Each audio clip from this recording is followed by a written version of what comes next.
Level check. 1, 2. Check 1, 2. Check. Check 1, 2.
Yeah, I just saw nobody was here, so I can. All right, folks, welcome back here. In less than a minute, we're going to have the next game up for you, Game 5. In white, Denver ground control in blue, Montreal Royals. We have the battle from the only Canadian team here this weekend and the next Canadian team, well known, the folks from Denver. They're just like Canada anyway, right? Good early evening, I suppose. It's 5 o'clock here in Vancouver. You're watching the Salish Sea Slam. This is game number 5 of the weekend so far. This game's going to feature Denver Ground Control taking on the Montreal Royals. All right, so we're going to get things started here momentarily. For ground control in white, you have number 11 Cruz, 139 Steinbrecher, 2 Salvador, number 207 Day, 257 Schneider, 31 Burns, 36 Lenzo, 40 Broderick, 45 Arms, 612 Friedman, 77 Cotton, 89 Rivera, and 98 Sparrow. Montreal is in blue. Number 101 is Jupitercut. Number 247, 24/7. Sorry, that is Saturday. 300 is White Shark. 345 PETA. 42 Luke Ness Monster. Number 5 is Red. 50 Buddy Ollie. 53 Freight Astaire. 71 The Rev. 7804 Viking Size, who was lead jammer, picked up 8 in that last jam. Number 8 is Marcus, and number 84 Peter Nostro. So one jam in. 8-0, Montreal taking an early lead, 29:15 left on the clock. My name is Wilhelm Scream. Thank you for tuning in. And my name is Sonia Blade. Up next on the jam line, we've got number 101, Juppercut, up against number 57. Sorry, 257. That's Schneider. Schneider pin back in turn number 1. Juppercut in turn number 2, trying to get around. Both jammers dealing with stiff defense. Juppercut takes a hit to that inside. He was awarded lead jammer, but he's going to play it safe and bring himself to the back to avoid a penalty. Schneider fights through as well. Juppercut calling off the jam from his backside at the furthest point on the track away from us. You can tell because it's also the furthest point on the track away from the penalty box. It's a little hard to see. It's not the best vantage point, but we'll do what we can. Leaves the score 8-0, Montreal taking the early lead in this game. The winner of this contest will have the fast track towards qualification. Winner will only have one more game left to win to qualify for that spot for Wales. There's 2 spots open. Philadelphia, Albury, waiting for their opponent to see who they'll be playing thanks to their win in the last game.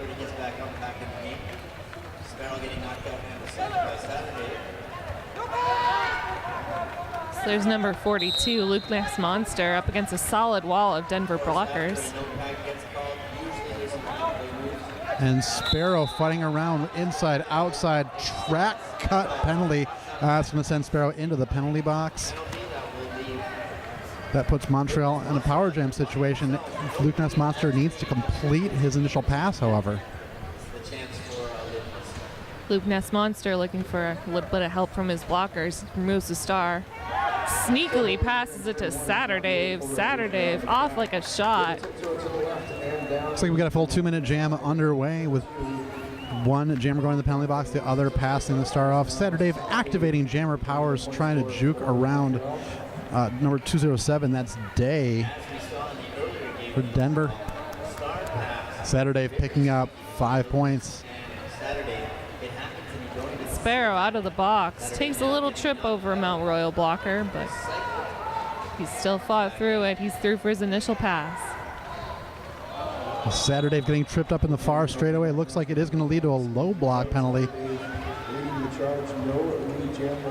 That being assessed against number 36, Lenzo. Still 20 seconds left in this jam as Saturday rounds the track. Unchallenged. He dips his shoulder and he's through for another 4 points for Montreal. Sparrow picking up 4 points as well, putting the first 8 on the board for Denver. Saturday have already won a full Grand Slam ahead. It's going to add a couple more points as well. Looks like 2 additional, an 8 to 15 jam. Montreal now 23.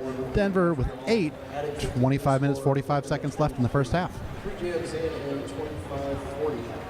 Looks like Montreal is sending out Viking size to the jam line, going up against Sparrow for Denver.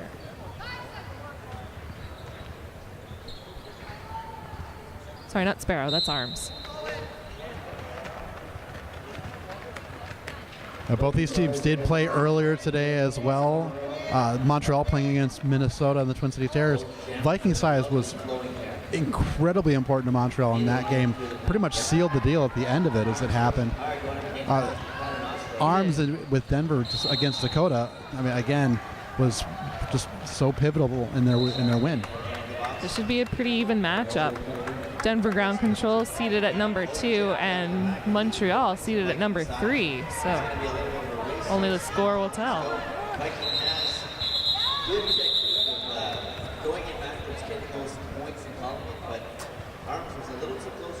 Viking calling up. Looks like both jammers being awarded 0 in that, so a nothing jam keeps the score 8 to 23. Montreal enjoying a 15-point lead, just over 5.5 gone in the first half. Montreal with a slight pack disadvantage as one of their blockers awaits serving their penalty. 4-on-3 pack advantage for Denver as we get started in Jam 5. Back underway, Jumper Cut picking up lead jammer status really quickly for Montreal. Under Rivera 10 seconds. tiptoes on that outside line, but he gets knocked out at the last second by the Rev. He's going to bridge all the way back to the jam line.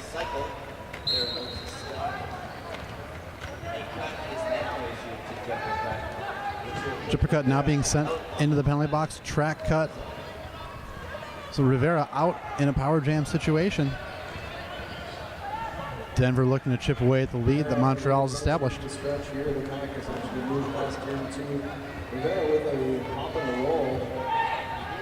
And the sound in the crowd, it didn't sound like that good of a hit on Rivera. He's getting bridged all the way back to turn number 2. Yeah, Rivera took a little bit of air. I don't think it was the intentional kind of air that you want to take every once in a while as a skater. Landed hard, did bounce back up. That's 5 points. Grand Slam completed for Denver ground control.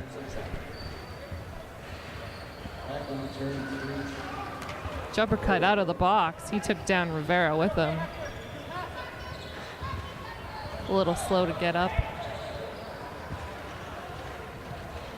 But he's back in it. Both jammers a little slow. Looks like Jumper Cut had to shake off the cobwebs a little bit. Rivera was able to complete a scoring pass. 4 points picked up. Jumper cut has passed off the star to number 5-0. That's Buddy Ollie with the pivot. Rivera skating backwards through the pack, picks up another 5 points for Denver ground control. Buddy Ollie holding the star for Montreal, but more specifically holding the star, not putting it on his helmet. That's not going to help. He's not going to pick up any points. An additional 3 points being picked up. Those do get added to Montreal from Jumper Cut. I think Buddy Ollie realized the time was running out. There's no point in putting the star on, putting in all that effort. Sometimes those stars don't go on that easily. But score right now 26-22. Montreal had a 15-point lead at the start of that jam, but a 14-3 jam. It's down to 4 points. Montreal taking an early timeout, trying to refocus themselves after giving up that big jam.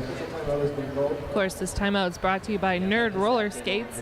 Everything you need for roller derby and beyond. Free shipping across Canada for orders over $150 at nerdskates.com or visit their full-service shop in Calgary, Alberta. Nerd Skates for people who roll. All right, so this time has been brought to you by Nerd Roller Skates. Of course, Nerd has got a booth here. Once again, 26 for Montreal, 22 for Denver, 21:55 on the clock.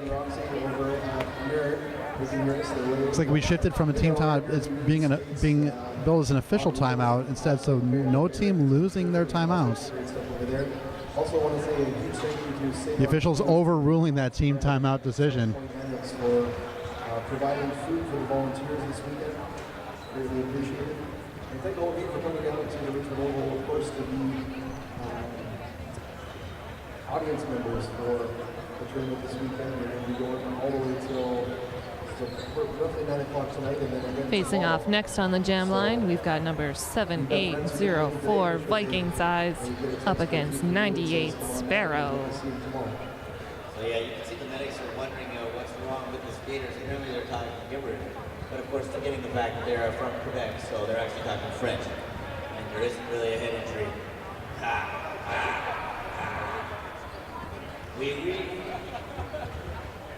Looks like the medical staff actually doing a little bit of concussion protocol on Jippercut right now. Hopefully we'll see Jippercut back on the track, but obviously want to make sure that taking care of all the skaters. So a big thank you to our medical staff. It's better to play it safe. He definitely had to shake that hit off. Better safe than sorry. Anytime you see someone before they can even rise to their feet again, just kind of have to shake the cobwebs. Not a good thing. Want to definitely get them checked out first. So Pack opting for a pivot line start at this point. All right, back into the action here. Montreal with 3 blockers on the track as the Rev serves the remaining seconds of his penalty. And Viking Size is your lead jammer for Montreal. That was a hell of a gamble. He managed it. the Viking Size kind of took a risk. There was an opening on the inside, but a slight opening. Viking Size, despite the name, not an overly large individual either, just tall. Just tall, and those long flowing braids just add to the The appearance. mystique, you could say. 1 point was picked up by Montreal, so 27-22 now. After the whistle, we'll get that all sorted out here momentarily. The previous jam, a 1 additional point to Montreal. We're sitting in the lead now by 5, 27-22. Looks like we are in an official timeout. There's some discussion going on with the officials at Apex between 1 and 2. But going back A lot of discussion, but it's better to sort these things out early than let the game go on and then try and revise it later with no fresh memory of the event. I don't know, whip the braids off. Well, especially if there's any concern about player safety, given that we do already have one concussion protocol that was being looked at. If there's a concern about high blocks, which it seems like at least some of the skaters are concerned about, as the Rev mentioned, was he was on his way to the penalty box a couple jams ago. That's definitely something that the officials want to look at and make sure that they're keeping their eyes on it just in case. Oh, definitely. I heard last year the track started rotating and the tape was starting to ripple. So they've made sure to tape the track down to the floor this year. So hopefully we'll avoid that in this 2-day tournament. Kept all his body parts in, got up, and carried on to pick up the. So I don't know how they're practicing in Montreal. Cirque du Soleil is kind of out of Montreal, so maybe they do some practices with them. Anti-grav suits. Yeah. So Montreal still holding that 5-point lead, 27-22, 21-05 in the first half. Winner of this game advances to the qualifying game tomorrow night at 5 o'clock. The loser of this game will be coming back to play the Austin Anarchy tomorrow morning at 9 a.m. Some responses from the officials. Looks So, not win or lose, the door is not closed on the opportunity for Wales. It's just that losing makes the road a little more difficult. Just a little bit, because after playing Austin Anarchy, whoever wins that game goes on to the qualifying game against the Philadelphia Hooligans tomorrow afternoon at 3 o'clock. We are back to the action. Arms jamming for Denver. Luke Ness Monster for Montreal. Number 45 for ground control, that's Arms. He's pushing against a solid 3 wall of Montreal at the front. It's true.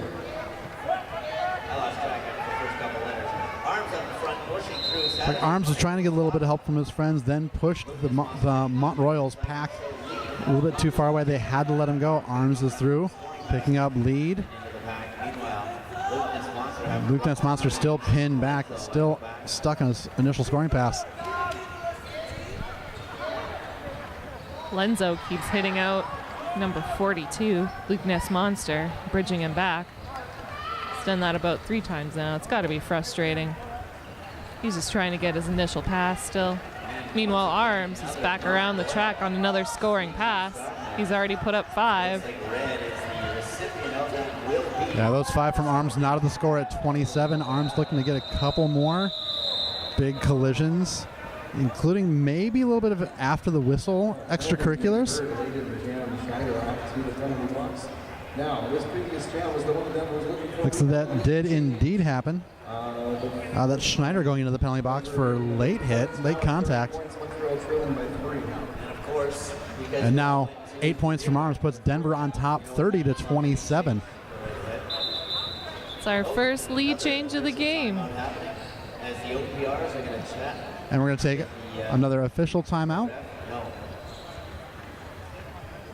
Again, the officials doing their due diligence in this game.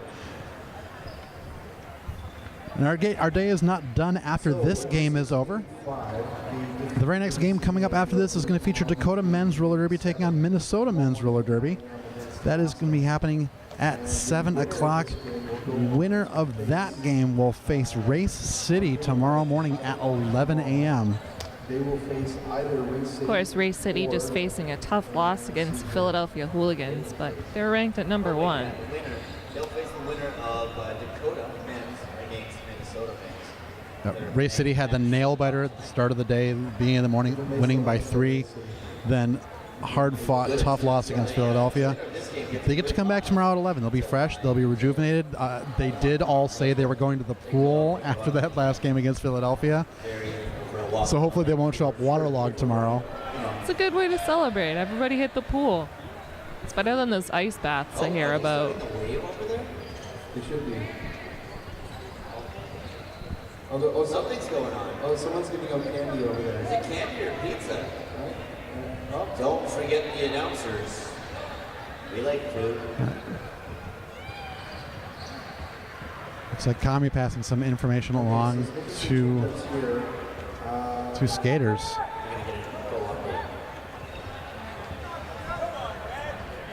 Looks like Red incurred a penalty on that last jam. He will start this jam in the penalty box as the jammer. Power start for Denver ground control.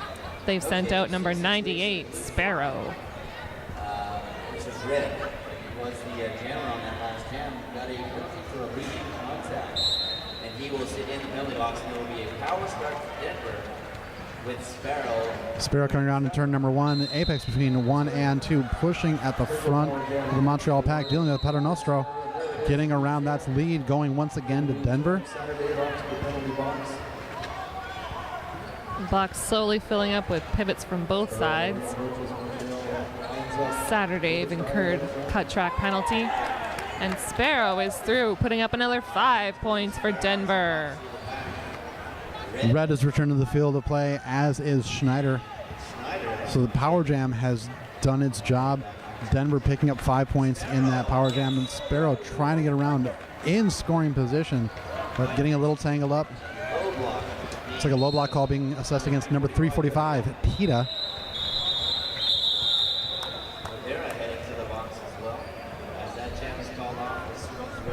And with a 10-point jam from Denver. That puts them at 40 up against Montreal's 27 points.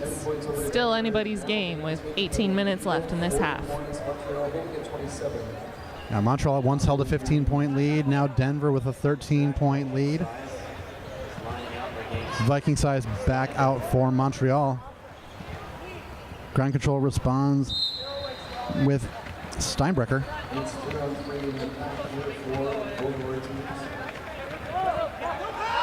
Size at the front, pushing, no back, call. Viking size shoved to the infield by number 36, Lenzo, but it leads to Lenzo picking up a penalty for blocking out of bounds.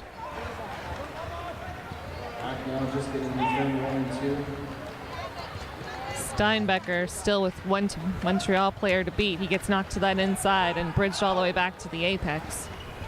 And while Viking size is trying to get through for another scoring pass, trying to put up another 5 points on the board. Viking size saying there is a cutting the track penalty. That's sending Rivera into the penalty box. Meanwhile, Viking size, his flowing red locks helping propel him forward. That's a second scoring pass, another 10 points jam for Montreal. His long, luxurious braids just flowing carelessly in the breeze. I'm surprised he doesn't braid his beard, too, to be honest. Maybe it just takes too much effort. I don't know. I don't know anything about beards. There'd also be the risk of accidentally braiding his beard into his hair, which is just uncomfortable, and I don't suggest anyone try that. Fair enough. Big 10-point jam for Viking size. Closes the gap. Denver now 40, Montreal 37, 16 and a half to go. Arms back on the track for Denver. The Montreal is sending out number 101, jumper cut to jam up against number 45, Arms. Jumper cut helping his blockers keep Arms behind that jam line.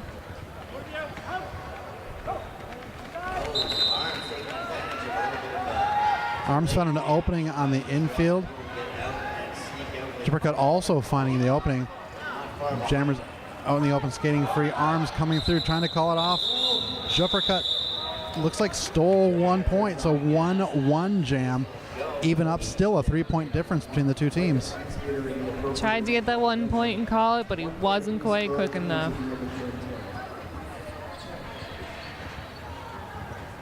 Yes, Monster lining up. Number 42 in blue is Luke Ness Monster wearing the star for Montreal. It's like Sparrow, number 98 in white, back jamming for Denver.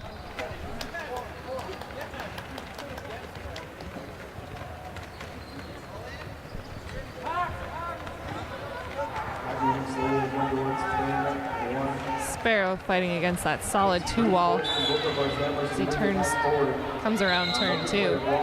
They incur a multiplayer block, and he is your lead jammer for Denver ground control. This Luke Ness Monster is having a rough afternoon and had difficulty against the Minnesota men's roller derby, the Twin Cities Terrors. Now having some trouble against Denver. Saturday picking up the star from Montreal, activating jammer powers. Sparrow coming around, calls off the jam as he picks up another 4-point scoring pass. 9 for Denver in that jam. Reopens the lead back up to 12. Sparrow almost got through too easily on that last pass, but luckily somebody from Mount Royal was there to catch him. Give him a little bit of a challenge, but he still got through for 9 points that jam, 4 points that pass. Score is currently 50-38, 14 minutes to go.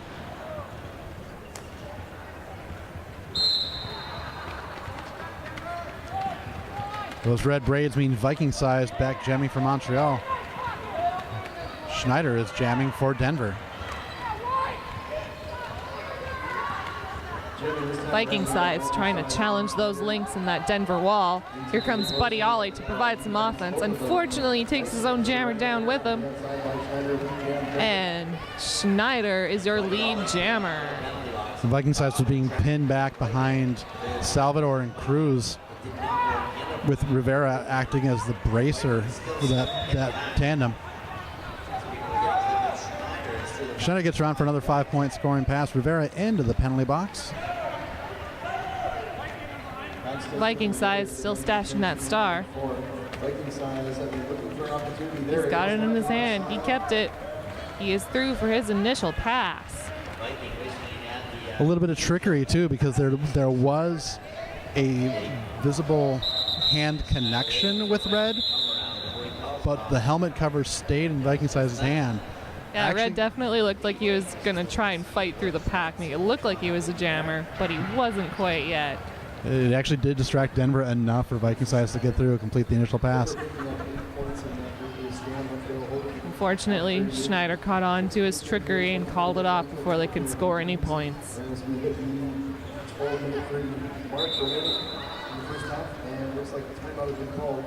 And we have another Nerd Roller Skates timeout.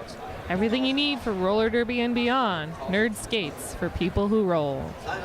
And this is an official Montreal timeout. We thought earlier Montreal had taken a timeout. It then became an official timeout instead. So now first team timeout, first clock stoppage being used by either team. Got 12:33 left in the first half. Montreal saw their lead evaporated and they started closing the gap. Denver taking control, reopening up. They've got now a 20-point lead at 58-38. Well, they are the ground control. It's written right in their name. I mean, it's still early. 20 points can be taken care of. They can be wiped out with one really big jam, a couple of jams. Denver right now, they've put the hammer down. They've gotten the ability to take lead jam and minimize the Montreal jammers. And I don't know about Montreal's elevation, but I know Denver is the mile-high city, so they have the high altitude training on their side. We'll see if it works out for them. And whereas the last time a team timeout was converted to an official timeout, this one just rolls over into an official timeout. $5 for half blue ribbon, rock excited, or wine. I've had a few official reviews in this game. Unfortunately, we don't get any information on them, so we can't really tell you the nature of these reviews. Just hoping it's all to get the game going along as quickly as possible. Well, this official review actually is due to the fact that our medical staff is currently attending to a skater. Once they have returned to their locations, we'll be able to get gameplay back underway. Where's the candy fairy? There was somebody here giving out candy. There was a candy fairy that came by with a suitcase, threw some candy at that little section of people, and then left.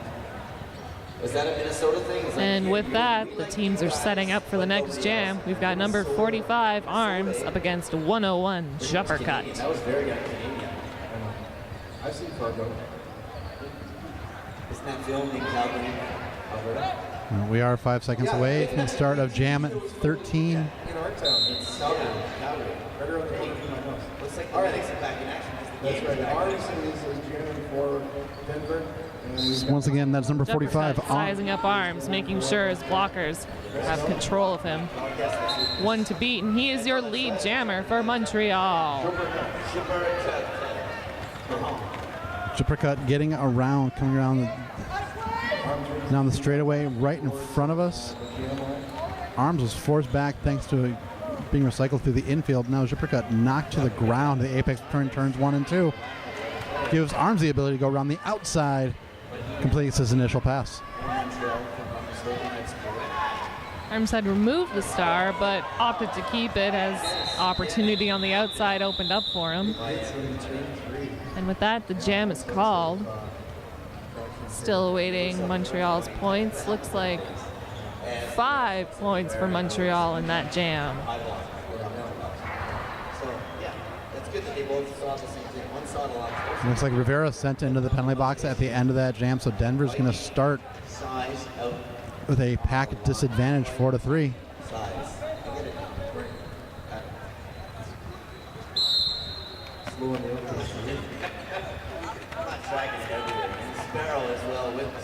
Viking size with 2 to beat as he rounds the first apex. Sparrow sneaks through that inside line. Sparrow had just found enough momentum that Montreal saw it happening and still couldn't close the door fast enough. Nice defensive maneuvers there by Cruz. And after picking up 3 points, Sparrow calls off that jam, holding Montreal scoreless. Good job by Petter Nostrom making a point of staying in front and not being a point. And Viking Size coming around, forcing the issue and forcing the early call off. Score is 61-43. Denver on top by 18. And we've got 10.5 to go in the first half. 18. That's some quick math. I was like, it's definitely less than 20. Saturday is going to be jamming for Montreal. Jamming against number 61 for Denver. Saturday with some fancy moves. He's jumping left. He's jumping right. He's got 2 left to beat as he comes around turn number 2. He is your lead jammer. Some fancy footwork by Saturday. You're entitled to a change spot. Schneider opting to hide the star. Got him through the pack for his initial pass, but Saturday calls it off after picking up 4 points. Denver managed to score 1 in that jam. And Saturday picking up 4. Denver now 62, Montreal 47. Luke Monster already in position. Waiting leisurely. There's still 7 seconds before the next jam starts, but Luke Monster ready for Mount Royals. And Sparrow for Denver ground control. Goes to start this jam. Sparrow's up front first. And his teammates slowing that down. Locking everything up with a wonderful White Shark from Montreal trying to provide some offense for Luke Monster, preventing ground control from going back. Forearm penalty sends Broderick into the penalty box. Denver losing one of their blockers. Sparrow does get through to complete the initial pass. Picks up lead jammer for Denver. Luke Monster quickly removes the star, passes it off to number 345, Peta from Mount Royal. He is your new jammer. And Peta coming around ahead of steam. Sparrow, it didn't even seem like Sparrow knew that the opposing jammer was still on the track. Peta sneaks around, gets 4 points, and Sparrow only getting 2. Correction, 3 for Denver, but Peta was untouched on that pass. He was. Sparrow recognized that threat and he's like, I'm not going to challenge that. I'm going to call this jam off while I have the opportunity. Net result was a 1-point gain for Montreal. 65-51, 8 minutes remaining.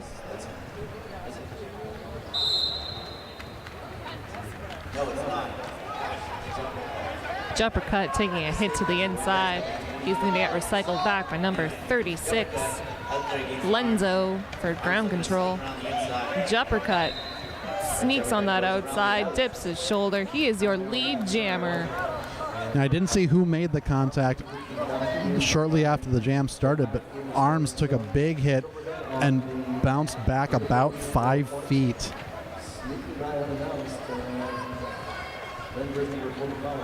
Arms removed the star and seemed to pick up speed as he came around that pack. Fortunately, he is held scoreless to Montreal's 5 points. But again, a situation that even had Arms passed before any of the whistles blown, the jammer star was in his hand the entire time, so no points would have been added to the Denver side. Yeah, he really made no attempt to put the star on as he had cleared the pack, so I'm kind of curious what his game was. So 5 points picked up by Montreal makes it 65-56. For those of you that know how much announcers love palindromes, this is a palindrome break. This team timeout palindrome break brought to you by Nerd Roller Skates. Roller skates for people who roll. Nerdskates.com. Go visit. Order over $150. Also, if you're sitting at home, you're watching on YouTube, use this palindrome break. Get yourself a beverage. Make sure you're hydrated, because if you're cheering and you're hooting and you're hollering, having a good time, you want to make sure that you stay hydrated. You don't want to blow your voice out. There's still another full day of games tomorrow. And tomorrow we're going to see who qualifies to go to the MRDA Championships in Wales. So you know there's going to be some good derby to watch tomorrow too. So save your voices. Yeah, right? I'm terrible at US geography, so I'll admit that. But yeah. Looks like this is an official timeout. 65-56, 7:13 on the clock. I tell you, did you see the Dakota game this morning? there is one person on that team that doesn't have a beard. That is a serious bunch of bearded dudes, and appropriately named the Norsemen. I thought beards were a Montana thing, but apparently I'm wrong. I also thought that everyone in Montana had a Denver mustache when I visited there. I was totally wrong. Mount Royal sending out Viking Size once again, squaring off against Lenzo for this next jam. All right, so Viking Size taking the jam line. Lenzo trying to go around the outside, just bumped enough. Forced to recycle, and Paternostro pulling Lenzo way back. Viking Size opting to challenge those links, hopefully to pull a multiplayer block on those ground control blockers. Yeah, the outside Lenzo line is your lead jammer. The outside line didn't work the first time. It did work the second time around. Lenzo was able to sneak through. And then completes Viking Size has removed the star. That's PETA jamming again from Montreal. And Viking Size is off to the box. I didn't see what penalty he got, but at least he didn't go in as a jammer. Is Viking Size in the penalty box as a jammer? It would be so. Oh, I was mistaken. He did go in as a jammer. He just didn't have his star on. Someone's been assessed a penalty shortly before the star pass happened. Didn't appear to be an ineligible star pass. Here is a comment the ref goes by. There was a high block penalty issued before the star pass happened, so it never should have happened. It wasn't completed. It was illegal. So we're hearing that there is a high block issued just as the star pass was happening. That puts Viking Size in the penalty box, and Sparrow has a power jam for Denver ground control. But Sparrow's going to have to fight around. It's like the Rev going into the penalty box, sitting down for Montreal. For Denver, we've got number 77, Cotton. Sparrow's initial pass completed, going for lead, but great penalty kill because Viking Size now back re-engaging with the fray. Viking Size just hurls himself at those links in the Denver wall, but he gets knocked to the outside. Bridged back all the way to turn number 2. Sparrow tried to tiptoe on that outside line, but he was knocked out at the last second. And Sparrow doing a quick assessment of the situation.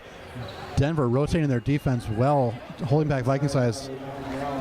But Viking does get through. Initial pass completed. Sparrow completing the first scoring pass for 5 points. Denver opening that lead up a little bit again, 19 points now, 75-56, 4 minutes, 40 seconds left in the first half between these two teams. Monster and Schneider are going to take the line for their respective. We've got Luke Monster taking the jam line for Montreal, and Denver sends out Schneider, number 257 in white.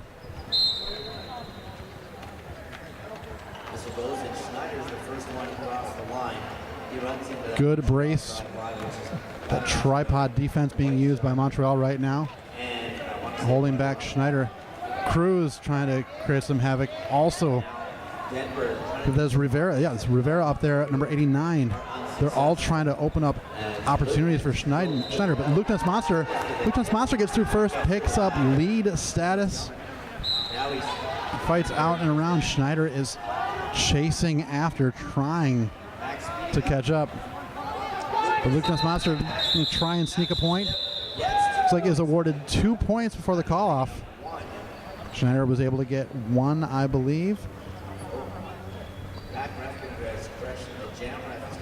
There's 1 point indeed, so 76-58 now. Denver still on top now, 18 points, 3.5 minutes to go. Points right now, 76 Denver, 58 Montreal. Montreal sending out Juppercut for this next jam. He's facing off against number 36, Lenzo.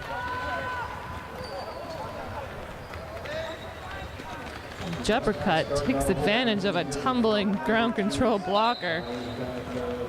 He manages to keep his footing on that outside line. But number 207, Day, was there to knock him out the rest of the way, bridged himself back, and the jam is called off, no points scored.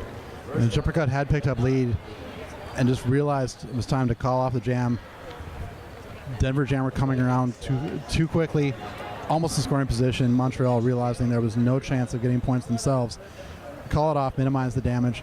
So 2.5 to go now, 76 to 58. Viking size back on the line against Sparrow. They still have another half to play, so it's good to have those strategies in there, save their energy a little bit. Viking size sneaks through the inside line, lost his footing, but stayed inbounds. Oh, correction. He got a cut track penalty. That is a power jam for ground control. It was a situation where it was either going to be the most awkward save or the most awkward track cut. Either way, Sparrow is the only jammer on the track right now. I mean, even if it was an awkward save, you don't get points for style. If it's in, it's in. But unfortunately, he was just out enough to get a cut track. But he has a few seconds remaining on his penalty, and he'll be back out there. It's like Viking size being returned to the track just as Buddy Ollie going into the penalty box.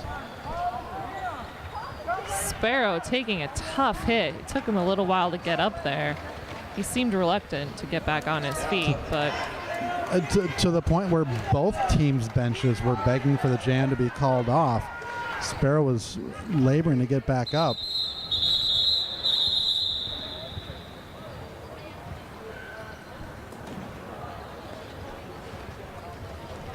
And Sparrow is heading straight to our medical staff.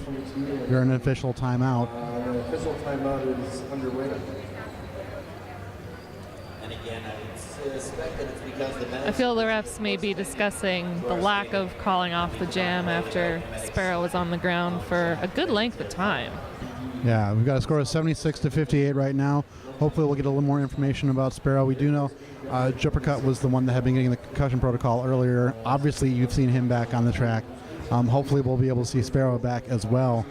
But it was a show of solidarity as both benches were actually asking each other of, is this seriously continuing in a jam that both teams thought should have been called off. Obviously, referee discretion comes into play. We don't know exactly what the officials saw that indicated that the jam should continue. We're only in a position where we can see what the benches are seeing. It seems like our first aid people have been busy this game. I don't know if they have any say in how the game's going, but they've definitely, and evenly on both sides, both Montreal and Denver. Well, we are nearing halftime. There's 57 seconds left on the game clock. So we are nearing halftime, which would also allow both teams to just kind of refocus, recenter, see what adjustments they need to make. And one of those adjustments could very well be just to being more cognizant about just physicality, since it does seem to be affecting both teams right now. I'm Montreal, so. Seeing them work on Sparrow, I'd be surprised if he would be back for the second half. He looked pretty rough. He didn't even go back to his bench. He just kind of went off to the sidelines. He's like, nope, first aid now. So that's like 1.6 kilometers. So a mile. At least part of the time. But wait. So once again, this official timeout is something where we are in this timeout due to the medical staff being occupied at the moment. We want to thank you for tuning into the stream here on YouTube. We know that Derby costs money. If you would like to make a donation of any kind to help cover the cost of the feed, please send PayPal to finance@mainlandmisfits.com. Anything you can offer helps. If you can't offer anything, if you can't contribute, don't worry. Like we get it. It's just if you can and you want to. There's also details posted on the Facebook page for the event for the Salish Sea Slam. So if it's something that you are able to do and you want to, by all means, the information is out there for you. And thank you so much for watching the stream, watching the Salish Sea Slam, the first ever MRDA North American qualifier playoffs. Derby always finds a way. Every little bit helps us move along. For the skater, by the skater. It's true. You know what? Maybe it's a good time to give the Vancouver Murder a round of applause and thank you for hosting this. As you can see, So we're seeing 76 to 58. the injured skater. I know there's been Eating any been penalty box. It hasn't actually been as full as I expected with some of the heavy hits that we've seen, but the hits have been, for the most part, pretty clean. There's just been some unfortunate incidents that have happened through. Unfortunately, the hits are big, but just because the hit is big doesn't mean that it warrants a penalty. And it's been happening on both sides pretty evenly. We have seen some repeat offenders in the box. Exactly. It'll be interesting to see who plays it a little more casual in the second half. And power jams have certainly come into play. We are back underway now. So again, 55 seconds left on the period clock.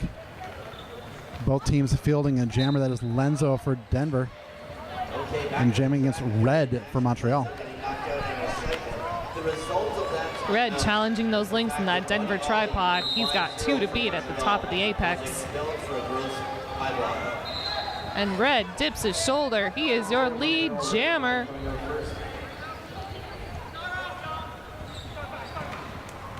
Lenzo removing the star, hoping to create some confusion in the pack as he decides his next move. He finds some room on that inside line. Saturday tried to knock him in, but he was just too quick on his feet. He is through for his initial pass. Red gets through, picks up 4 points. 5 for Montreal. And we just have a few seconds left in this half.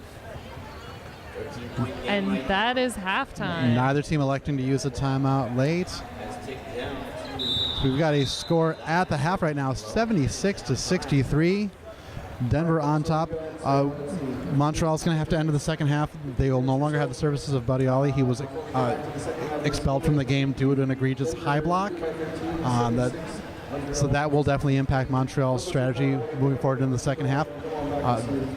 Denver right now, they've got to keep a level. Both teams have to keep a level head. Denver has to just hold serve, basically. They do. It's still a close game. Only 13 points separate them. But we will see you back in 15 minutes.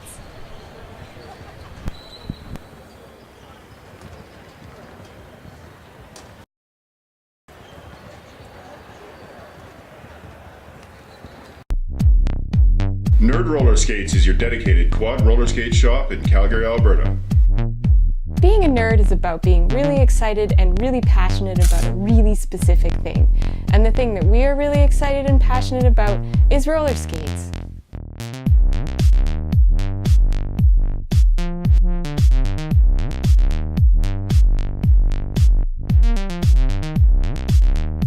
Nerd Roller Skates, for people who roll.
the intermission just about at the close here as we get started here in the second half. Denver at 76, Montreal 63. All right, welcome back to the second half. Once again, Denver 76. They are in the white jerseys with the blue accents. Montreal 63. They're in the blue jerseys with the red accents and the white numbering and lettering. 13 points separating the two teams. Montreal a little bit of a run near the end of that first half, closing the gap. We do know that Denver, their jammer Sparrow, went down, was looked at by the medical staff. He was being walked off behind, has completely de-geared, so we do not expect to see Sparrow back. Hopefully we'll get some information later in the weekend about his status.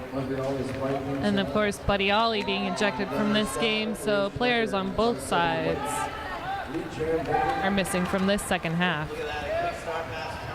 A star pass, Viking size passing the cap off to Saturday, and couldn't have happened at a better time for Viking size, because as soon as that helmet cover left his hands, he got nailed with a big hit by Cruz, knocking him to the ground. Viking size bridging back Schneider. As a jammer, Viking size knows how frustrating it is when you get bridged back that far, so he was for sure to inflict some of that on the opposing team. And Saturday fighting, finally getting around Rivera at the front of the pack. Schneider getting some beautiful offense from number 89, Rivera. He got through the pack. He picked up another 5 points for Denver ground control. Saturday is in scoring position as well, so both jammers picking up points. Saturday with some fancy sideways skating on the outside, manages to stay in bounds. But Denver was quick to reform in front of him. Viking size trying to provide some offense, but Schneider picking up a cut track penalty. He was out of the pack, and then the ref informed him otherwise. So Montreal coming together, trying to help Saturday.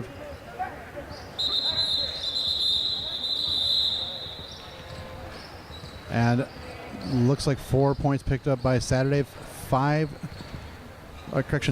additional for Denver, so 9 point jam.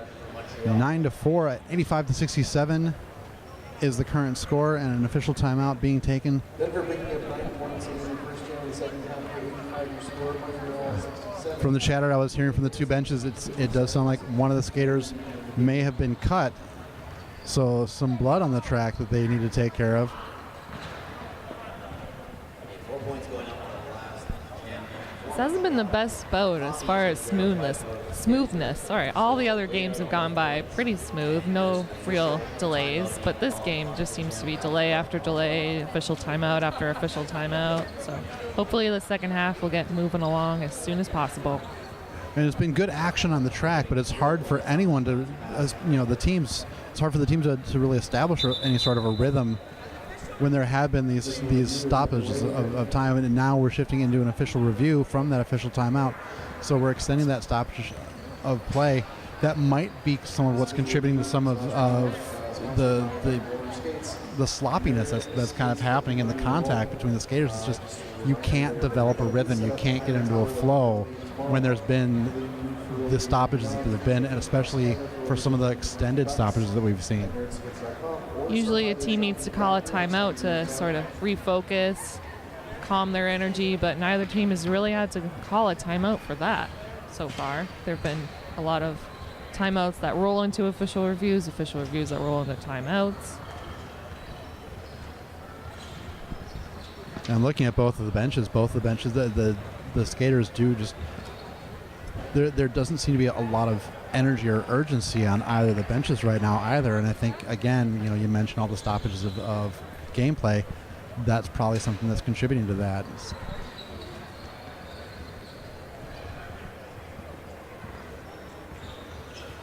Once again, this is the second to last game of the day. We do have one game remaining. That is game number 6 overall of the weekend. It's going to feature Dakota Men's Roller Derby taking on the Twin City Terrors from Minnesota Men's Roller Derby. The winner of this game will be coming back tomorrow at 5 o'clock in the second of our 2 qualifying games. Our first qualifying game will feature Philadelphia. We already know that Philadelphia is playing in that game. We're waiting for their opponent. The loser of this game will be coming back to play the Austin Anarchy, with the winner of that contest being the ones to face the Philadelphia Hooligans in the first qualifying game. That game between the loser of this contest and Austin Anarchy is happening tomorrow morning at 9 a.m. Obviously, with a 9 a.m. game, neither team wants to be up that early, so both teams have something to fight for here besides that coveted playoff spot. Sorry, championship spot. We're in the playoffs right now. And once again, two teams are going to walk away from this weekend knowing that they have qualified, receiving an invitation to go out to Wales and participate in the Men's Roller Derby Association Championships, where there are teams already laying in wait, including the defending champion St. Louis Gatekeepers. You got to hand it to these European leagues. They are really giving everybody a reason to travel out that way. We've got Women's World Cup in Manchester. Men's World Cup is in Barcelona. Men's Championships are in Wales. There's really, if you've ever wanted to go to Europe, now is your chance. Yeah, the European qualifier for the Men's Roller Derby Association was in Toulouse not that long, just a few weeks back. WFTDA Division 1 playoffs are happening in Malmö, Sweden. Roller derby it's never been more international, and hopefully it will continue to grow and go along this path.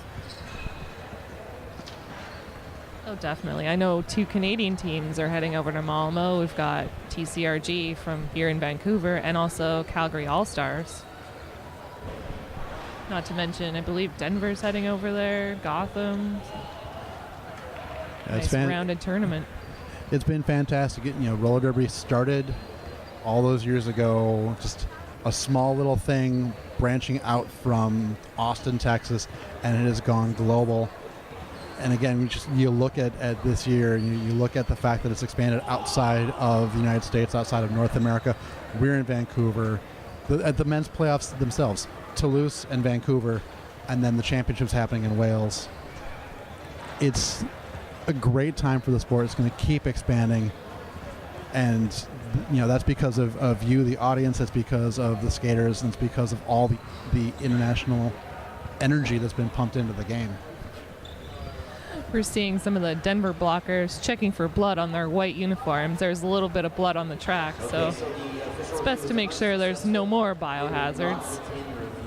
And as you can see, the skaters have been told to go back to their benches.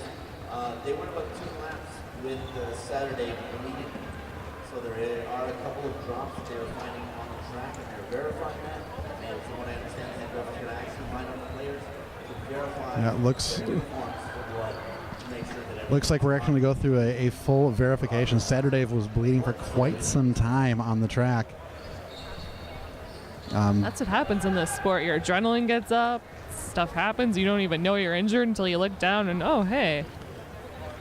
Especially Velcro burn. You can get some pretty vicious Velcro burns. And it does look like it's been taped up, so nothing further should be happening. But they do need to check over everything, make sure that there is no issue for anyone to worry about. Also, we do have some track maintenance people that went around and checked the track itself to clean it all up. At least we're hoping there shouldn't be any more blood from Saturday. We can't say anything about the rest of the players because anything can happen in the sport, really.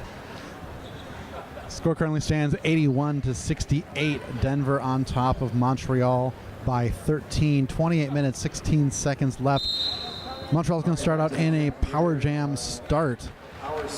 That is number 101, Zipper Cut. Zipper Cut trying to find an opening, trying to find a seam. Schneider, jammer for Denver, standing in the penalty box.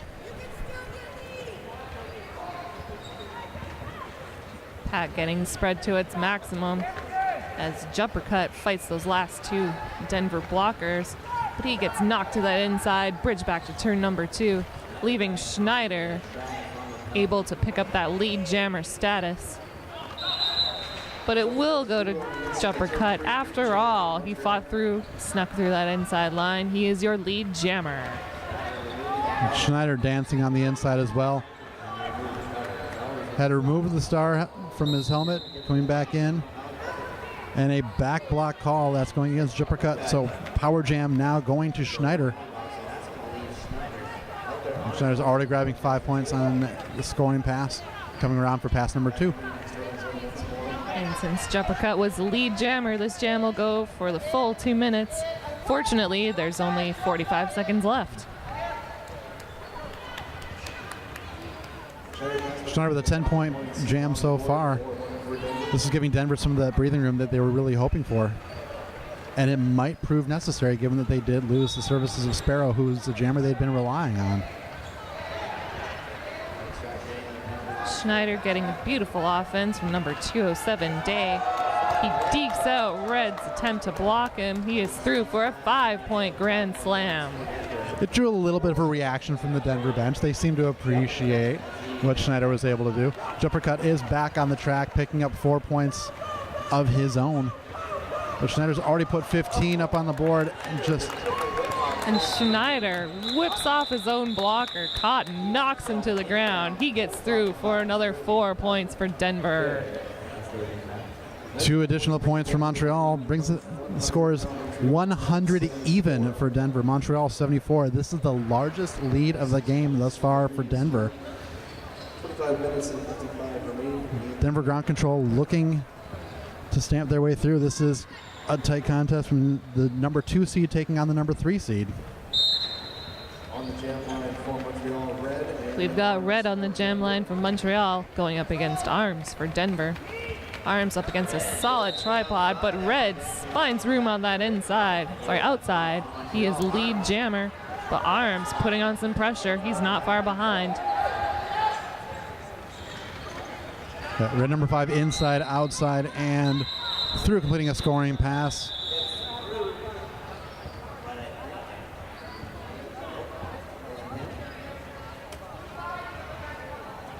Back block penalty being assessed against number 5.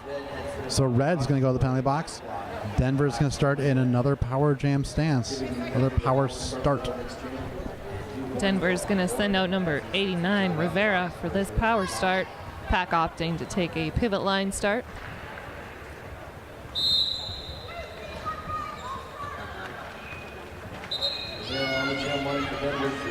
Almost unchallenged, Rivera is through the pack for lead jammer.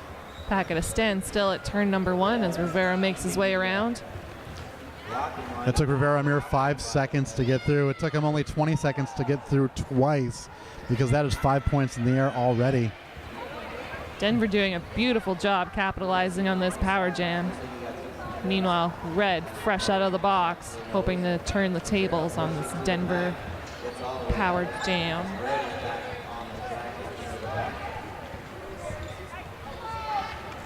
And number 77 in white, Cotton, is just opening up holes, pushing against the Montreal defense, giving Rivera plenty of room to skate through. As 10 points already for Denver. And using his player, number 612, that's Friedman. He whips off his jersey, gets through the pack, picks up another 3 points for Denver. 2 points for Montreal, now 114 to 78. Denver extending their lead even further. And Red back into the penalty box. Yet another power start for Denver. 2 jams in a row that Denver's been able to start out with the luxury of having the only jammer. Number 36, Lenzo, pushes the pack to its out of play limit. He is your lead jammer for Denver.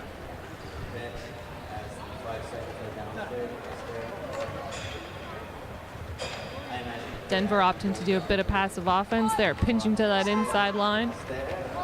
Lenzo getting knocked to the outside.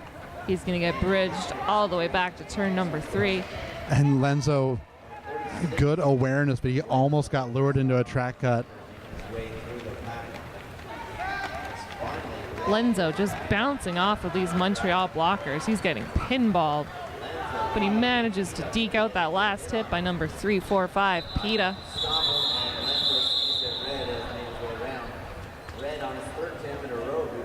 Lenza calling off the jam. 5 additional points picked up on the Denver side of the board. 119 to 78, 41 points now the difference between the two teams. There's still 22 minutes, 10 seconds left. And we've got Arms back on the jam line. Timeout being taken by Montreal, the Mont-Royals taking a team timeout. Team timeout brought to you by Nerd Roller Skates. Free shipping across Canada for orders over $150 at nerdskates.com. We'd also like to thank Save On Foods and Cobb's Bread for providing officials and volunteers with food for this whole weekend. They're keeping us well fed here in Vancouver.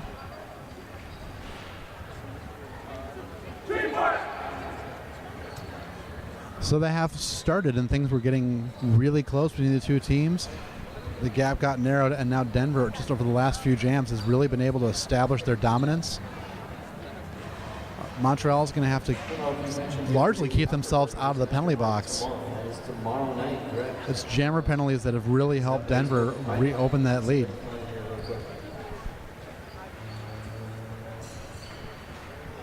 Little friendly handshake between Viking Size and Arms to kick off this next jam.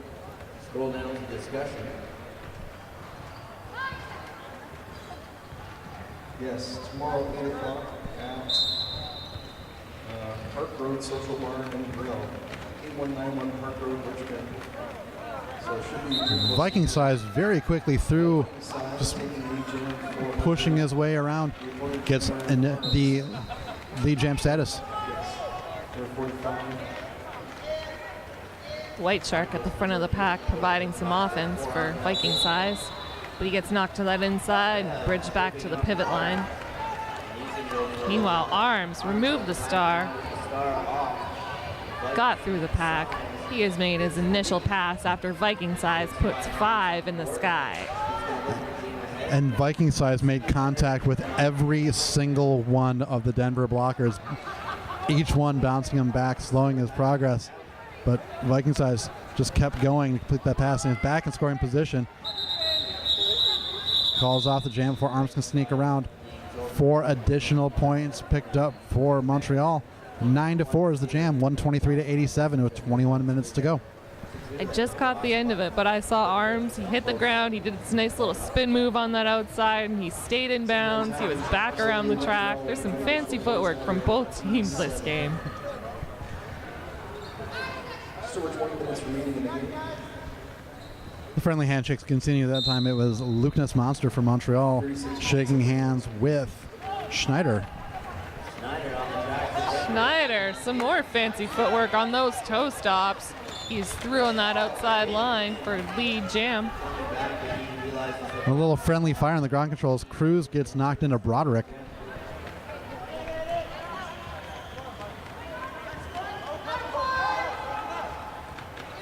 Rev bridging Schneider all the way back to turn number 4. Luke Ness Monster clips the inside. He's getting bridged back to behind the pivot line.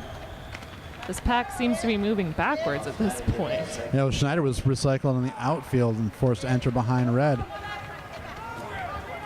And Schneider colliding with Red, staying with Pedro Nostro, and then finds the Rev.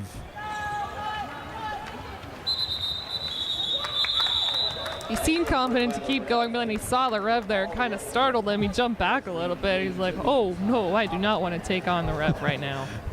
Picked up 5 points, but every one of those 5 points hurt. That was a 128 to 87 score right now. We've got 19 and a half minutes left in this contest. Denver pushing the lead back up to 41 points. We've got Red on the jam line from Montreal up against Arms.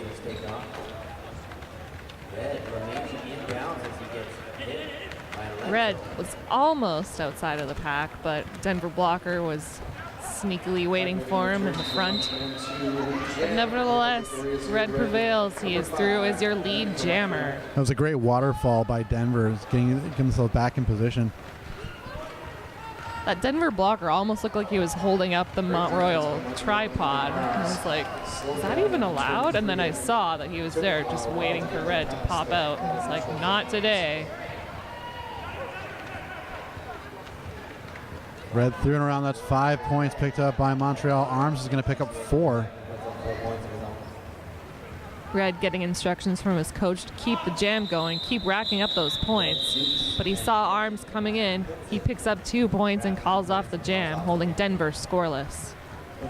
Again, net win of 3 points in that jam, a 4-7 jam. They score now 132-94.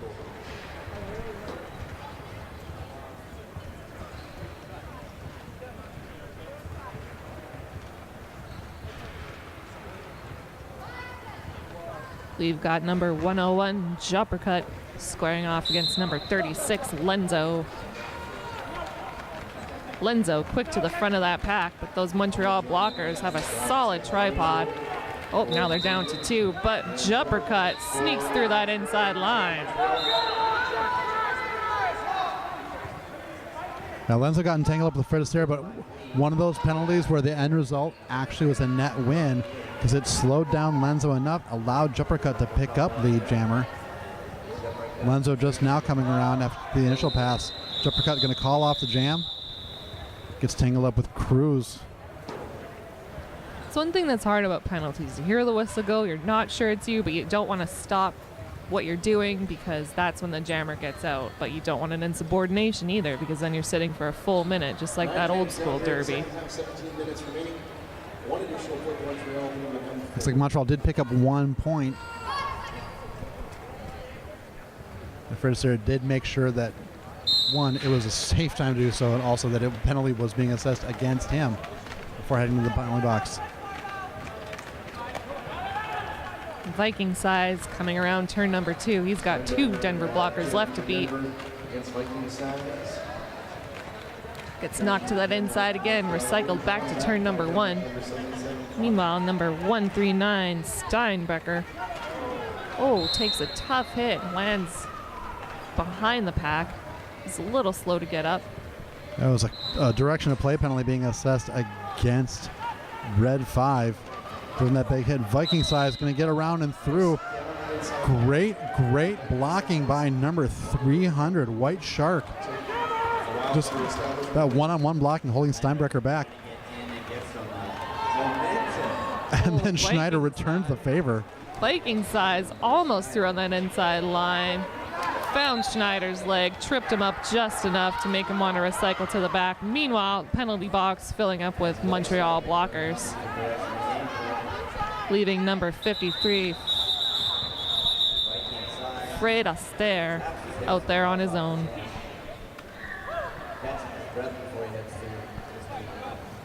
So another 3 Montreal points. 10 jams complete in the second half. Montreal. Marcus in the penalty box right now for Montreal, as is White Shark. So Montreal going to be utilizing only 2 blockers to start this jam.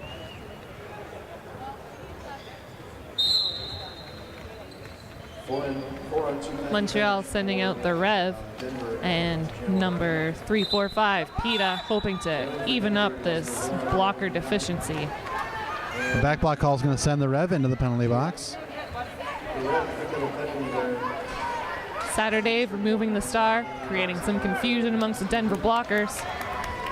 He was almost out. Now he is looking for his pivot.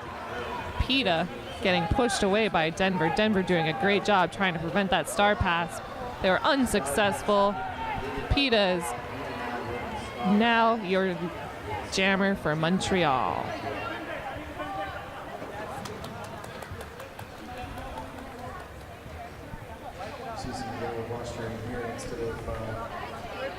It's like White Shark's penalty time has been completed, but again with the issue that happened with Saturday earlier, same thing. Is now White Shark has a scratch on his nose that is open, so he's got to wait in the penalty box area until he can get that wound covered. It's better to stay on top of those injuries before they get worse, before they have to go around the track again looking for biohazards.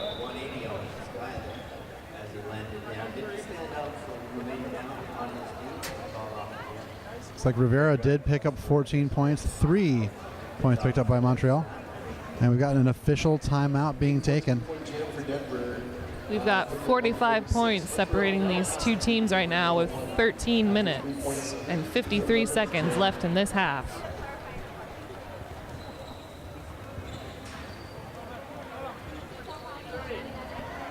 We've got 13:53 on the clock. And looks like we're going to have an official review, if I was hearing correctly, from the Denver bench.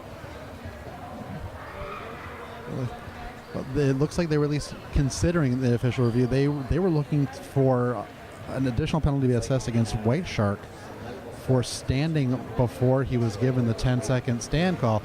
White Shark was looking for medical assistance to get his cut nose bandaged.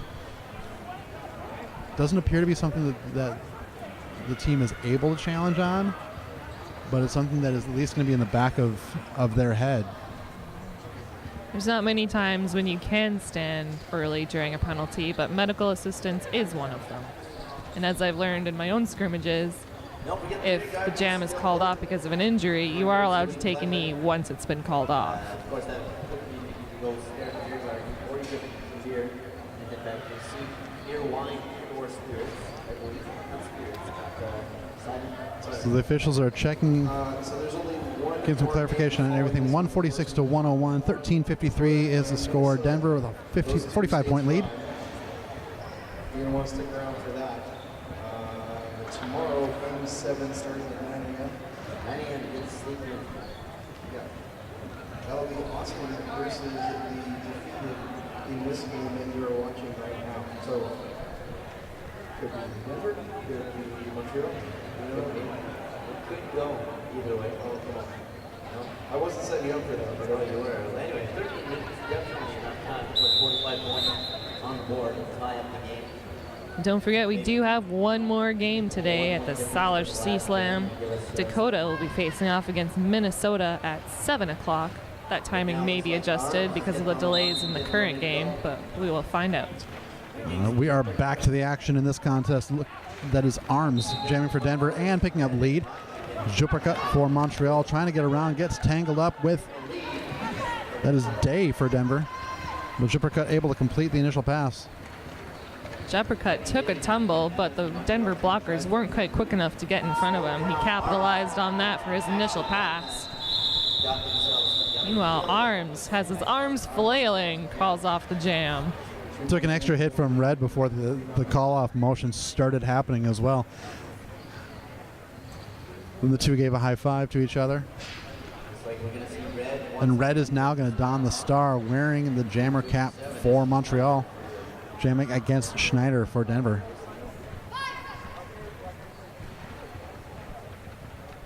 Montreal at a slight pack disadvantage as Saturday serves the remaining seconds of his penalty, but Schneider, quick on that outside, jumps past the pack. He is your lead jammer for Denver. And Schneider coming around finds White Shark. So White Shark back on, having his nose bandaged. And Schneider pushed to the outfield and forced to recycle back. And it looks like Red is going to try and pull him a long way around. Oh, Red trying to get the pack to swallow up Schneider. Schneider's just going to wait. This is exactly the case right now. And Schneider steps back onto the top. It's a smart move rather than playing those jam-on-jammer games. Well, and the end result was that Red actually got himself reabsorbed into the pack. Schneider did not get reabsorbed. And now Red passing the start off to Pita.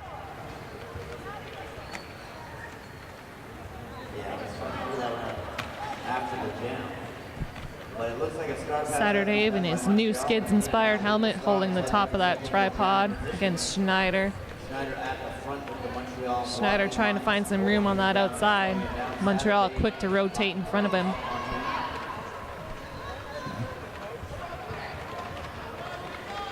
Tangled mass of Derby humanity in the far straightaway. Then both jammers spring free.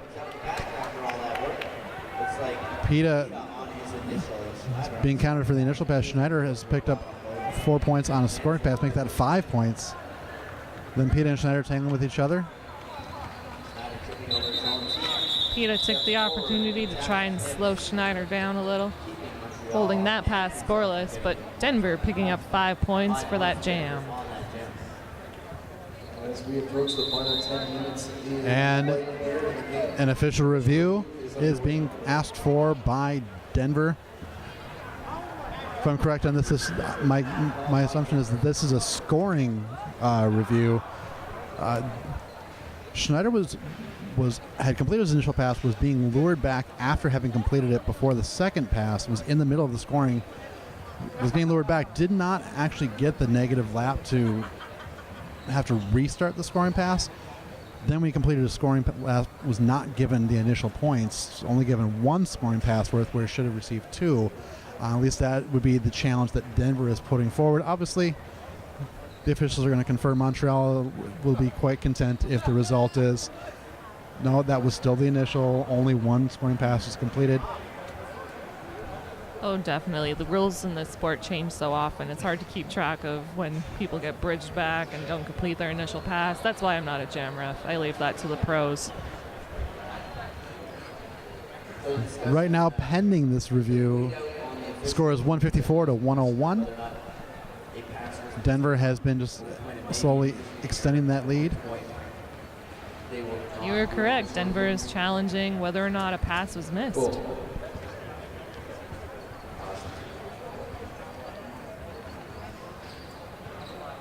On something that has been impressive in this second half so far, which we're almost 2/3 the way through, is that Denver has taken and rolled with the loss of Sparrow. They've been able to filter other jammers in. Montreal in the second half, they've been finding themselves getting just into deeper and deeper penalty trouble. Not so much jammer penalties as much. That's been playing a part, but they've been watching blockers go, and when they lose 1 blocker, it tends to cause a ripple effect where they send 2 or sometimes even 3 blockers to the box. Yeah, Montreal is off to a good start, but this Denver team seems to be getting in their head, and they're struggling a little bit in the second half.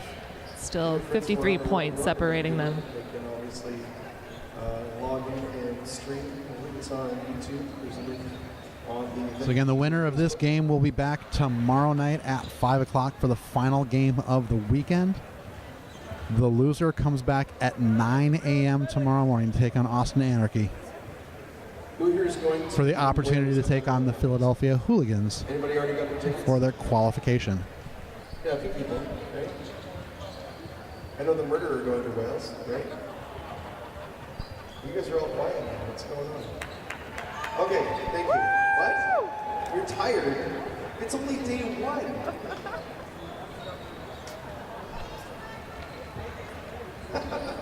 Fair enough. I'll give you that. I feel like somebody should See give a lesson Saturday in love. over at the medics table again, probably trying to get some more tape or bandages on the bleeding. It looks like they are indeed looking at that eyebrow, forehead area that he had bandaged earlier. Again, definitely want to be safe rather than have that incident of, well, we've got to clean up the track again. Well, cleaning up the track, and if blood gets in your eye and you can't see, that's just going to cause all kinds of chaos. Exactly. So Saturday, taking this opportunity, taking this, what is becoming quite the extended official review. Again, this official review is a scoring challenge by Denver. They are challenging a missed scoring pass. Flights have gone on sale this week. And as you can see, we are 4 minutes into this official review. All sorts of delays during this game. It hasn't been the smoothest. Yeah, something like that. But thanks for sticking around. Actually, the exchange rate went up just, I kind of almost balanced out right before roller time, Right. which was very helpful. Yeah. So And with these games all being posted on YouTube, you'll be able to go back, watch the games again later on. Any of the games from your favorite weekend, go back and watch them. We've got Does any some game that players you- from the Denver bench shouting up to Wilhelm. Hi, Wilhelm. through the street with costumes and I, yeah. We've got some of the Denver bench offering to do live in-game sideline interviews. Cruz, who also is known as Joe Mama, who announces in the Denver area, is adamantly saying no. When the person who's used to the microphone does not want to do the interview, I think that's probably a good sign to the rest of his team that we should not do a sideline interview right now. Not just yet. And if we're going to interview anyone, it should probably be Cruz, because he'll know what to say to keep you entertained. To be fair, we would kind of force Cruz to give the interview if we were going to do one right now. Looks like... On behalf of Denver...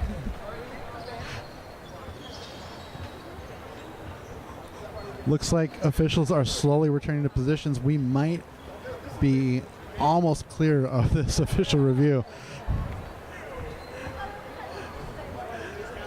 And the final game of the day is scheduled to start at 7 o'clock. That is a half an hour from now. Adjust accordingly, my expectations. It'll be starting a little bit later than that. But that final game will be Dakota taking on Minnesota.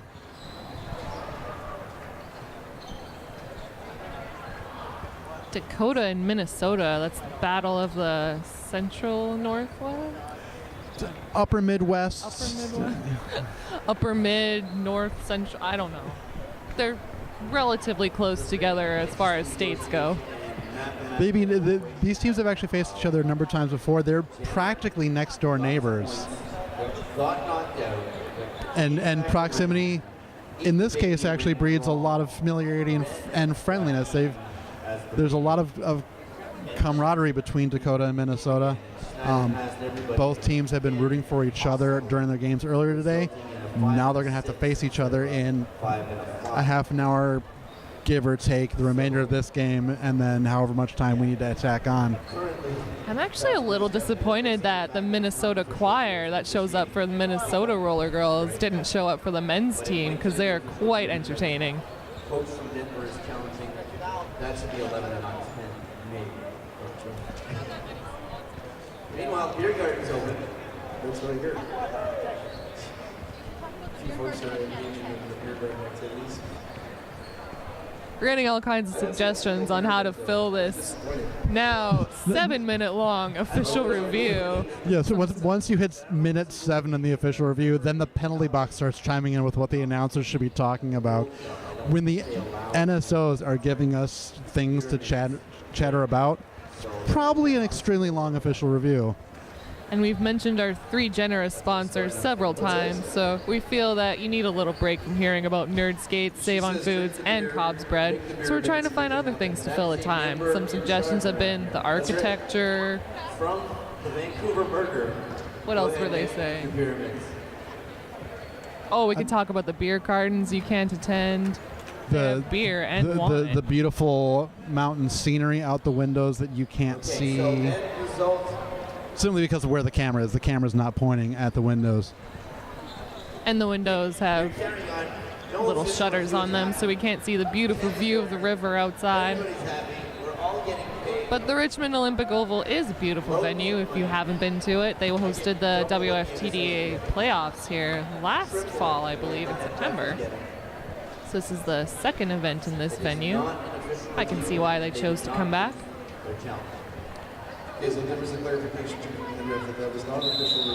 All right, looks like we are just about back underway.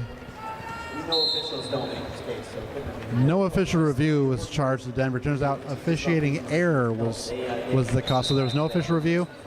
An additional scoring pass was added, so 159 to 101. Viking Size now jamming from Montreal against Arms. Viking Size picks up lead, jammer status. Viking Size, fresh off his break. He's got lots of energy. He skates backwards through the pack. He picks up 3 points for Montreal, 1 for Denver. Couple of quick points and a very quick call off to that jam. So that's up with the score of 160 to 103 with 10 minutes to go in this contest.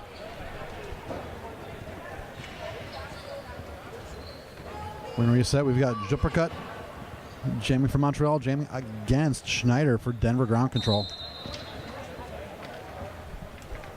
We actually want some more here in Schneider makes his way to the front of the pack, but meets up with that solid tripod of Montreal blockers. Meanwhile, Jumpercut gets knocked to the inside, bridge back to the jammer line.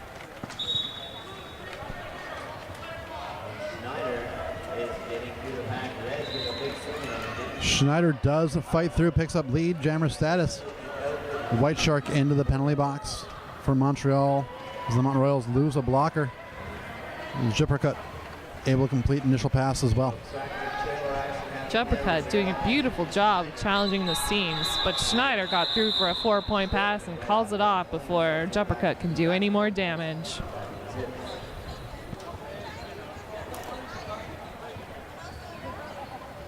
The score is now 164 to 103, 9 minutes remaining. In this game, 9 minutes and 2 seconds on the clock. We've got red lined up for Montreal. It's going to be Rivera jamming for Denver. Montreal with a slight pack disadvantage as White Shark serves his penalty from the last jam. And Rivera is your lead jammer, but red not far behind. Rivera is going to call that jam off. He doesn't want to play that jammer game. At this point in the game, I can read Red's mind. He pushed Rivera to the outside and looked automatically starting to go backwards. Rivera just called off the jam right away. Red's going to stay with the star, as is Rivera. They're going to do it again, lining up one more time. It's a 61-point game. Why not? It was only a 20-second jam the first time around. Let's try it again. It was a short jam. We just had an almost 10-minute break, so everyone's full of energy, ready to play. isn't that the way French works? Or no? There we go, Red with the start again. Of course, both jammers decided to stay on the track and try it again. Red doing a great job challenging the lengths in the Denver wall. He's got one to beat on the outside. Oh, another one to beat on the inside. Red Bull your spinning, lead juking, and jammer. jiving to get through, picks up lead status. Rivera finds a seam, just the entire inside lane left wide open for Rivera to get through to complete his initial. Red looks back to check where Rivera is. He gets as many points as he can, calls it off, picking up 3 from Montreal.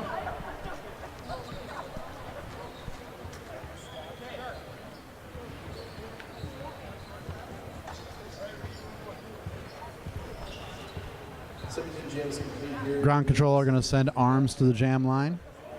Mont Royals responding with Viking size. Viking size trying to distract the Denver blockers by making his braids sway back and forth.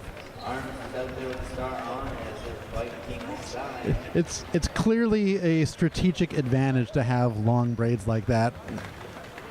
Absolutely, it's hypnotizing the way they sway back and forth. That's all you can focus on.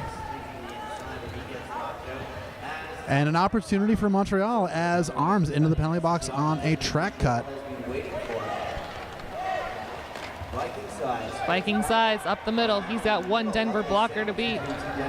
Gets knocked to the inside at the last minute. Mont Royal's trying to prevent the Denver blocker from bridging him too far back. And Broderick just pushed Viking size far enough ahead so that Broderick had the opening, get back into place ahead. Viking size finally getting around Cruz at the front of the pack. That is lead going to Montreal. Arms fresh out of the penalty box. Finds those Montreal blockers waiting for him. Viking size picks up 5 arms, pushed to the outfield.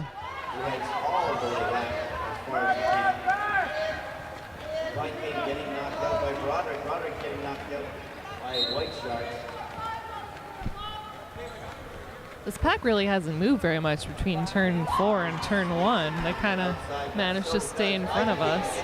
And as I say that, of course, they go to the other side of the track. But with that, the jam is called. Denver with 0 points. Montreal 5 for a total of 9 in that jam. 164 to 115. Actually, I was born in London. Denver just looking to, as I said, really at the end of the first half, just looking to hold serve and stay the course. They've got under 5 minutes left to do it. That's small talk again, Canadian small talk. Montreal sending out Juppercut, facing off against number 36, Lenzo. Lenzo with red left to beat up from Mount Royal. And the jam is called for an injury. Paternostro taking a hit up high.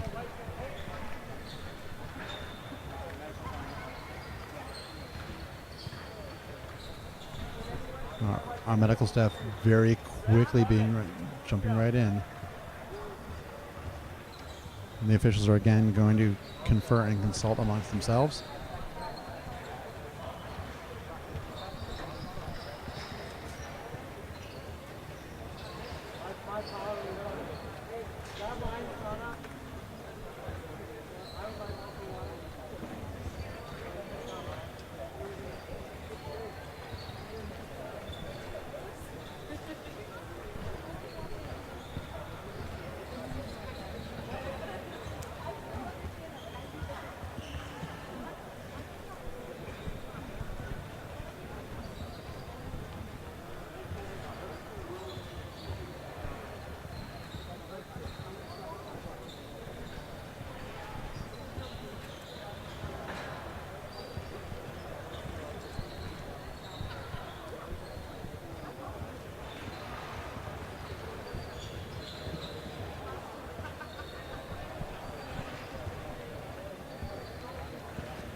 And the skater is up.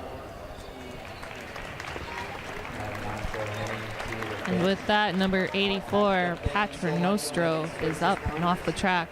Both these teams putting the first aid workers to work throughout this whole game, proving why first aid is so valuable to this sport. We literally could not do what we do without the presence of first aiders, and this game is a perfect example. Wait a second. And our medical staff has been on top of things today. They've been working overtime this game alone, and we value them so much. So thank you to all medical staff, thank you to all first responders, thank you to all EMTs for all you do for roller derby wherever you are. We've only got 4.5 minutes left in this game, so hopefully the first aid team can get a little bit of a break. We've got Viking size fighting against that wall of Denver blockers. Oh, Lenzo gets a cut track penalty. He will sit for 30 seconds, leaving Viking size on a much needed power jam for Montreal. Lenzo it was a fair question going through his mind. As he wasn't sure if he was out or not, because he felt that he had left the ground inbounds and had landed inbounds. There was contact in there. It did result in him being assessed the cutting the track penalty. But he had that moment of, but everything was good. Everything was clean and in bounds. I'm fine, right? That one step forward. I think that's where that new rule comes into play, where you can step in accidentally, step yourself out. So it was that forward momentum that got him the cut track penalty. Had he stepped back out, recycle himself, he would have been fine. But you never know with these situations. Well, either way, there was clearly a thought process because he waited for quite a bit. 4 more points picked up by Viking size. So 164, 129. 35 points. Now the gap between the two teams. 3 minutes to go. You got Arms lining up for Denver. Appears to be a zipper cut for Montreal.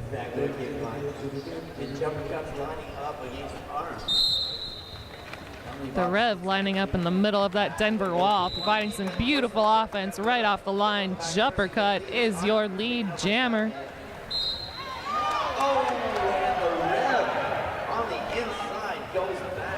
And it sounds like the Rev drew a track cut on number 45, Arms. Power jam, Montreal. Power jam for Montreal and jumper cut, and now a track cut being assessed against jumper cut. Looks like again that forward momentum. Jumper cut was trying to get himself back off the track, but was doing it on the opposite side from where he had stepped out originally. That'll give a chance for the jammers to swap up. Arms is back on the track, looking for some quick offense from the Denver blockers before jumper cut is sent back out. Arms is still on initial pass, however. Jumper cut in scoring position. This will be a full 2-minute jam, so another 58 seconds for this particular jammer matchup. Denver blockers were looking a little scattered there as they came around turn number 1, but managed to get together just enough to hold jumper cut back, but he managed to squeak through on that straightaway. He picks up 5 points for Montreal. 5 points for jumper cut, and Arms now initial pass completed. The jumper cut's going to take a little bit of air, an apex hop you could call it. 4 more points for Montreal. Arms thought he could squeak through on that outside line, but the tape tripped him up, and he is getting bridged back to turn number 3. And jumper cut with another penalty. An illegal procedure penalty. Oh, it sounds like he pulled out his mouth guard. Equipment violation, unfortunately.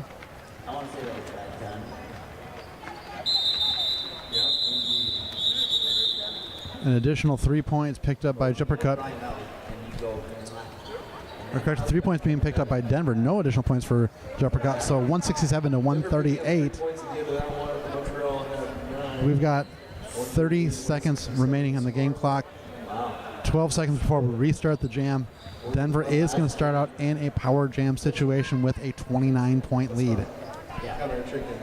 Pack opting to start at the pivot line. Denver lining up to provide a pinch on that outside. Schneider takes advantage. He is through. He is your lead jammer. For Denver. Jumper cut is standing. Penalty time almost gone. Jumper cut returns to the track. Schneider going to bounce off of a couple of hits. Gets pushed to the outfield by Red 5. For the first time in the game, we're seeing Viking size donning the pivot stripe. Looks like he was handed the star and was promptly knocked to the outside and recycled back by Denver.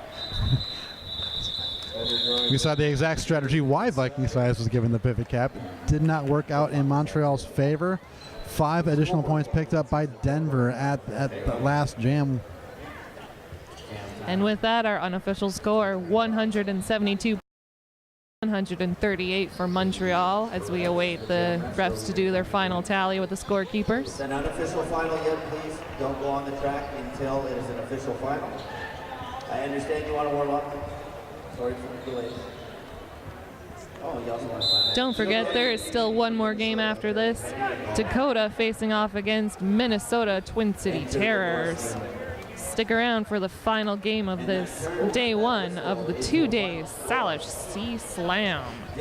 Denver will be back tomorrow at 5 o'clock. Denver now knows that they're playing in one of the qualifying games. Montreal is going to be back at 9 tomorrow morning to play Austin. So it's both teams have more to go. Montreal, they've got to come back 9 a.m. tomorrow morning. I know I'll be here at 9 in the morning. Thank you for tuning in for this game. My name is Wilhelm Scream. And I am Sonia Blade. Thanks for listening. Against Austin at 9 o'clock tomorrow. So if you're going to get here early tomorrow, get a chance to see Austin. Nerd Roller Skates is your dedicated quad roller skate shop in Calgary, Alberta.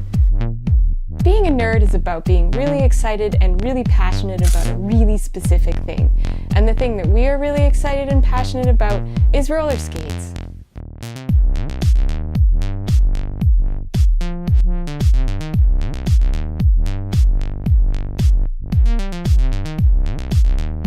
Nerd Roller Skates, for people who roll.